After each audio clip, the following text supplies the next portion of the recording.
Derbilerden 14 puan aldı. Ama küme düşecek takımlara puan verdi. Peki bu dengesizlik, yani Fenerbahçe adına motivasyonun olmayışı mı? Yani bu kadar da değil üst üste, yani 6 maçı alt tarafa vermesi. Yani derbiden 14 puan alıyorsun. Hiç kimsenin itirazı yok. Fenerbahçe'nin şampiyonu, itiraz etmiyoruz. Bu biraz fazla çelişki olmuyor mu? Tamam, Türk futbolu alttakilerle üsttekiler denge sağlıyor ama sen Kayseri'ye puan veriyorsun. Denizli'ye puan veriyorsun. Sonuncu düşmüş takıma, Sakarya'ya puan veriyorsun. Para você não entender, ele é errado. Fenerbahçe mereceu esse título.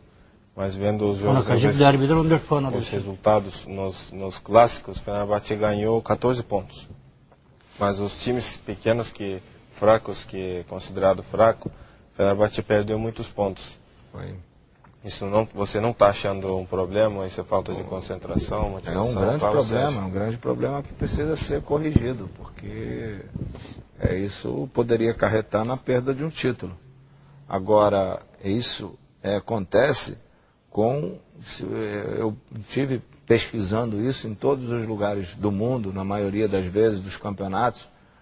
Esses resultados, na maioria das vezes, foram depois de confrontos que a gente teve sobre grande tensão em relação a competições da UEFA. Como, por exemplo, aquele jogo do Antalya, que nosso time foi para jogar lá contra o Antalya depois daquela eliminação para o Alkmaar. O do Sakarya, que nós havíamos jogado um jogo muito tenso antes, se não me engano, com o Ranger na UEFA. E tivemos do Kaiser a mesma coisa, que nós saímos de um outro compromisso, tivemos que ir para lá. Então eu acho que isso também afeta. Você sai de uma competição lá, com a tensão lá em cima, e muitas vezes seria bom trocar o maior número de jogadores possíveis para eles não entrarem tão desgastados emocionalmente e fisicamente. Mas muitas vezes isso não é possível. Então eu acho que a maioria dos nossos resultados contra essas equipes foram justamente após o desgaste da competição da Europa. Por isso que a gente precisa ter um grande plantel, uma boa reposição, para ter a possibilidade de fazer como faz um Barcelona, que joga um time numa competição da Europa, outro time no campeonato nacional, a mesma coisa o Milan, a mesma coisa o Chelsea, o Manchester, a mesma coisa. Baktığınızda bu büyük bir problem olarak söyleyebiliriz bunu ve de düzeltilmesi gereken bir problem. Biz baktığımızda, bir de benim yaptığım araştırmalarda, özellikle bu seneki yaptığımız maçlarda ve de bu takımlara karşı kaybettiğimiz maçlara baktığımızda hep hafta içinde oynadığımız zorlu maçlardan sonra çoğu hatta kaybettiğimiz puanlardı. İşte Alkmaar maçına gittik, Alkmaar maçından döndük, Antalya'ya yenildik. Aynı şekilde yanlış hatırlamıyorsam UEFA Kupası'nda bir maçtan sonra tekrardan geldik, Sakaryaspor'a yenildik. Bu tip maçlar çok fazla oldu ve de bu yüzden ki söylüyoruz ki takımların özellikle geniş kadroları olması lazım ki farklı farklı kadrolar kurabilsinler. Örnek vermek gerekirse Barcelona. Barcelona takımı ligde başka kadroyla oynuyor, Şampiyonlar Ligi'nde başka kadroyla oynuyor, kupada başka kadroyla oynuyor. O yüzden öyle bir kadro oluşturmanız gerekiyor ki her futbolcudan yararlanıp futbolculardan yararlanacağınız zamanları iyi bilmeniz gerekiyor. İşte bu yüzden geniş kadro dediğimiz kavram bu. Ama bunu böyle Denizli nasıl yapsın? Parası yok. Denizli nasıl yapsın? Rize nasıl yapsın? Parası yok ki. Yani Fenerbahçe dev kadroyu kuracak. Rize, Denizli, Sakarya kadro kuramıyor. Para yok. Evet, yavaş yavaş artık sonlarına doğru gelelim. Şu şeyi tecrübesiz hoca da yanlış anlamayalım birbirimize. Spor adam olarak. Evet.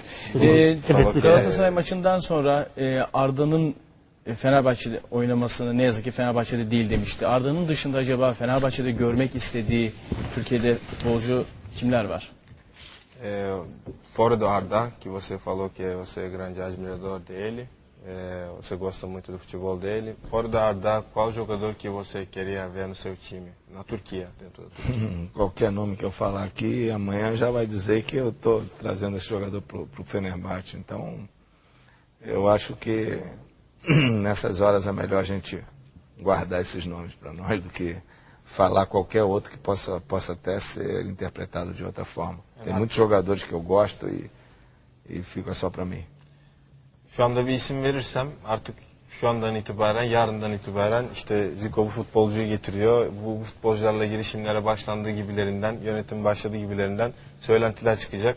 Elbette ki var. Çok takımda görmek istediğim oyuncular. Fakat bu isimleri şu aşamada kendimde saklamam. Türk oyuncular değil mi? Türk mü yabancı? Türkiye'deki yabancılar mı? Türk. Türk oyuncular.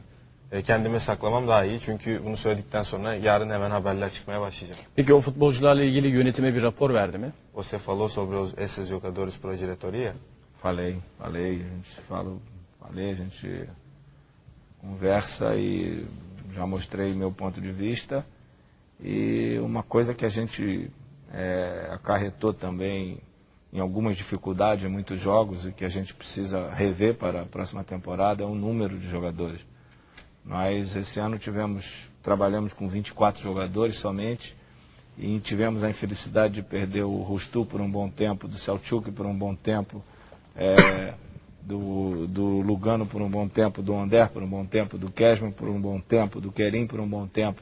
Tinha jogos que eu tive que botar na Copa jogadores dos juniores e também de ter somente 18 em algumas partidas do campeonato. Então, é lógico que ninguém conta com contusões, mas isso pode acontecer. Quem disputa 3 competições, como o Fenerbahçe, a gente precisa ter para a próxima temporada um elenco maior. Bunları paylaştım, yönetimimizle paylaştım. Görüşlerimi belirttim, planlarımızı belirttim. Ve de Fenerbahçe'nin 3 tane kulvarda hedefine devam edebilmesi için özellikle geniş bir kadro yapısına sahip olması gerektiğini, bunları oturduk, konuştuk. Çünkü sezon içinde baktığımız zaman 24 futbolcuyla başladık ve de bu 24 futbolcuya Rüştü sakatlandı, Selçuk sakatlandı, belirli bir dönem Lugano, Kezman, Kerim sakatlandılar ve de lig içerisinde, sezon içerisinde öyle maçlar görebilirsiniz ki Fenerbahçe'nin kadrosunda, yedek kulübesinde PAF takımdan oturttuğu futbolcular vardı ve de çoğu zaman 18 tane futbolcuyla sadece 18 tane futbolcumuz olduğu için 18 tane futbolcuyu sadece koyabiliyorduk. Çünkü başka seçeneğimiz yoktu. Öteki futbolcularımız sakattı. Bunlara baktığımızda Fenerbahçe gibi 3 kulvarda mücadele eden ve de bu her kulvarda da başarı isteyen bir kulüp için kadro genişliği olmalı. Biz de bu görüşlerimizi paylaştık. Şimdi Evet, son bir soru alalım abi. Samet. Çünkü saatler şu anda 3'e Önümüzdeki geliyor. yıl düşüncelerinde sistem olarak değişiklik var mı? Çift forvete dönmek ya da üçlü defansa dönmek. Yani bunlar örnek olarak veriyorum. Farklı da olabilir. İkincisi felsefesinden bahsetti. Yani benim felsefem de. Bu felsefeyi biraz açabildin mi? Ne değişecek Fenerbahçe'de kalırsa?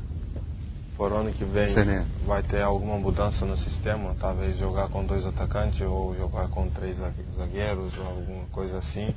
Você falou da sua filosofia. O que vai mudar ano que vem no Fenerbahçe? Eu acho que depende muito do plantel, né?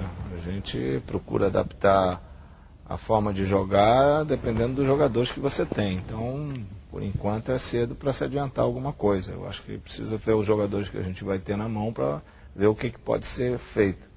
Eu acho que uma das coisas que a gente precisa aprender que não aconteceu esse ano, saber defender resultado. Tá na frente com um bom placar e esse ano nós tivemos muitos jogos da gente estar com um bom placar na frente e acabar deixando perder a vitória. Então eu acho que isso é uma das coisas que a gente precisa melhorar muito.